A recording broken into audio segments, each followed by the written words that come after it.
प्राचीन आश्रम में महान आर्षि वाजश्रवस एक भव्य यज्ञ कर रहे हैं। चारों ओर वेद मंत्र गूंज रहे हैं। यज्ञ में दान के समय आर्षि बूढ़ी, दुबली और दूध न देने वाली गायें आगे बढ़ा रही हैं। पास खड़ा छोटा नचिकेता दुखी होकर सोच रहा है कि अधूरी वस्तु का दान अधर्म है। नचिकेता अपने पिता से बार बार पूछता है, पिताजी, आप मुझे किसे दान करेंगे? क्रोधित वाश्रवस गुस्से में चिल्लाते हैं, मैं तुझे यमराज को दान करता हूं।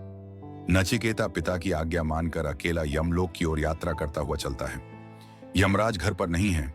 नचिकेता द्वार पर 3 दिन भूखा प्यासा प्रतीक्षा करता है। लौटकर यमराज अतिथि सत्कार में कमी पर खेद जताते हैं और 3 वरदान देने का वचन देते हैं।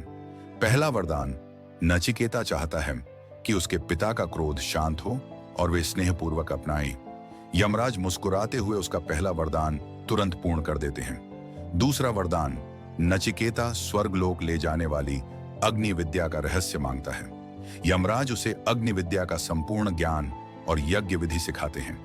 तीसरे वरदान में नचिकेता गंभीर होकर पूछता है, हे यमराज, मृत्यु के बाद आत्मा रहती है या नष्ट हो जाती है? यमराज कठिन प्रश्न सुनकर उसे भटकाने हेतु धन, ऐश्वर्य और लंबी आयु का प्रस्ताव देते हैं। लेकिन नचिकेता सत्य का अन्वेषक है। वह सारे प्रलोभनों को ठुकरा देता है। यमराज प्रसन्न होकर कहते हैं, नचिकेता, तू धर्म का सच्चा साधक है। वे बताते हैं, आत्मा न जन्म लेती है न कभी मरती है। आत्मा अविनाशी है। शरीर नष्ट होने पर भी वह शाश्वत रहती है।